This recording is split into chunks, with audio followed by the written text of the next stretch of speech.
कि जब कोई व्यक्ति मरने वाला होता है तो कहते हैं कि कुछ सेकंड पहले पूरा जीवन एक बार उसके दिमाग में चल जाता है जी और मरने के बाद लोगों का क्या होता है, क्या सच में स्वर्ग और नर्क जैसी कोई चीजें हैं? देखिए, बिल्कुल होता है। और कई बार मैं ऐसे प्रवचन देता हूँ तो लोग बोलते क्या तुमने मरकर देखा है? जी। तो हर चीज़ ज़रूरी नहीं कि अनुभव से सीखी जाए, कुछ चीज़ों को श्रवण से भी सीखा जाता है। जब हम स्कूल गए पाठशाला में पढ़ने, तो आपसे मैं पूछूं अगर, तो आपको पता था कि ए फॉर एप्पल होता है या मैडम से सुनकर के सीखा? जी, सिखाया गया। है, सिखाया गया। तो इसी प्रकार पुस्तकों के आधार बना के हमने गणित सीखा, विज्ञान सीखा, सब कुछ सीखा, पुस्तक आधार था। तो आज जो श्रील वेदव्यास भगवान एक अवतार लेकर के आए और उन्होंने रचयिता बनकर के कलयुग के लोगों के लिए, प्राणी मात्र के लिए 18 पुराण, 108 उपनिषद, 4 वेद क्यों लिखे? ताकि हम उनको पढ़कर उनके आधार पर अपना जीवन जिए। मनुस्मृति, मनुष्य के लिए स्मृति चरित्र लिखा गया, जो जिन मनु महाराज ने प्रथम जीव ने, कहते हैं मनु और शत्रुपा, बाइबल कहती है एडम एंड ईव, और इस्लामिक धर्म के लोग, मुस्लिम लोग कहते हैं कि आदम और हवा। तो ये लोग, जो जितने भी लोग हैं, सब जानते हैं कि प्रथम जीव एक थे जिनका नाम मनु और शत्रुपा था। मनु से मनुष्य जाति आई, उन्होंने मनुष्य जाति को जीने के लिए एक स्मृति चिन्ह दिया जिसे मनुस्मृति कहते हैं। इसके आधार पे जीवन जीना है। अब मनुस्मृति कह रही है, भगवत गीता, भगवान कृष्ण ने कहा अर्जुन को कि इसके आधार पर अगर अर्जुन कोई जीवन जिएगा ना, तो वो फिर व्यक्ति अपना जीवन संतुष्टि से जी सकता है, जीते जी, और मृत्यु उपरांत भी उसे सुख मिलेगा। भगवान कृष्ण ने भगवत गीता के 16वें अध्याय के 23 नंबर श्लोक में कहा, यम शास्त्र विधि उत्सृजे वर्तते काम करात न साम सिद्धिम आपनोति न सुखम न परम गति। यम शास्त्र विधि उत्सृजे, उत्सृजे यानी जो शास्त्र की विधि को छोड़कर अपना जीवन जीता है, न साम सिद्धिम आपनोति, उसको जीवन में कोई सिद्धि नहीं मिलने वाली है, कोई उसको परफेक्शन नहीं मिलेगा। He can never be perfectionist, वो कभी परफेक्शनिस्ट नहीं बनेगा। और न सिद्धिम आपनोति न सुखम, जीते जी सुख नहीं मिलेगा, और ना परम गति, ना परम गति मिलेगी। तो मृत्यु का काल जब आता है तो 3 यमदूत आते हैं। मनसा वाचा कर्मणा, जितने भी पाप किए आपने मन से, वचन से और कर्म के आधार पर, वह दूत शरीर से आत्मा को निकालते हैं और कहते हैं चलो तुम्हारी यात्रा चालू हो गई है, और फिर यात्रा में खींच कर लेकर जाते हैं। और फिर निर्णायक काल आता है।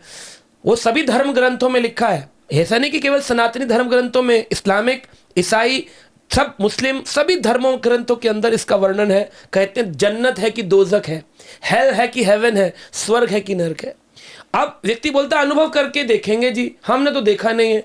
उनसे प्रश्न करना चाहिए, क्या आपने अमेरिका गए? सारे लोग तो अमेरिका नहीं। क्या सबने बर्मुडा ट्रायंगल देखा है?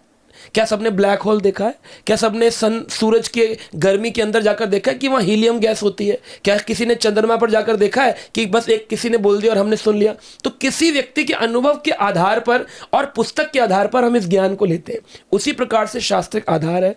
शास्त्र ये कहता है, जो व्यक्ति अपने जीवन काल में भगवान का भजन नहीं करता, कलयुग में एक व्यक्ति की सुरक्षा हो सकती है और केवल हरि नाम संकीर्तन के माध्यम से।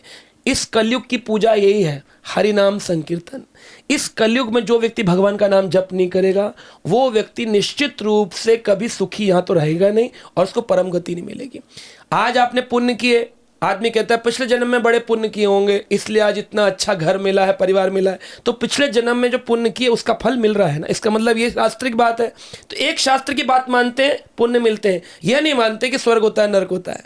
अरे भाई, पुण्य अगर पिछले जन्म के हैं, या चाइल्ड प्रोजेडी आकर चलता है ना कि भाई बचपन से गूगल चाइल्ड है, सब कुछ याद है, अरे पिछले जन्म का है, पिछले जन्म। तो पिछले जन्म का रीइंकारनेशन कहां से पता चला? शास्त्र से पता चला। तो शास्त्र की एक भाग को तो मानते हैं, कि एक भाग को नहीं मानते जिसमें कहते हैं कि अगर गलत करोगे तो नरक जाओगे। तो दूसरे भाग को भी मानना है। इसको कहते हैं अर्ध कुकुटी न्याय, यानी मुर्गी का आधा भाग। 2 मित्र थे, दोनों ने एक मुर्गी ले ली और बोले बिजनेस करेंगे। क्या बिजनेस करेंगे? बोले कि मैं दाना खिलाऊंगा, पीछे से अंडा निकलेगा, तुम बेच करके जो पैसा लाओगे उसको दोनों आधा आधा बांट लेंगे। तो जो दाना खिलाता था वो बोला मेरा मित्र बड़ा कंजूस है, अंडे लेके बेचता पर धन कभी देता नहीं, तो मैं क्या करता हूं कि मैं ना मुर्गी को आधा काट देता हूं, इसका वाला ये रख ले, मेरा वाला मैं रख लेता हूं। तो मुर्गी को आधा काट दिया। आप बताइए, वो ना उसके काम की रही। अभी लोगों ने क्या किया, शास्त्र को आधा काट दिया है। पूजा पाठ कर रहे हैं, अगरबत्ती दिया कर रहे हैं, लेकिन ये नहीं मान रहे हैं कि शास्त्र का अंतिम उपदेश क्या है। श्रीमद् भागवत का अंतिम उपदेश है नाम संकीर्तनम यस्य सर्व पाप प्रणाशनम। अगर तुम नाम संकीर्तन नहीं करोगे, तुम्हारे पाप कभी क्षय नहीं होंगे, खत्म नहीं होंगे। और पाप क्षय नहीं हुए तो अगले जन्म में क्या मिलेगा? अच्छे करने से अच्छा मिल रहा है तो बुरे करने से बुरा भी तो मिलेगा। अच्छे करके स्वर्ग जाओगे, बुरे करके नर्क जाओगे। स्वर्ग और नर्क क्या है?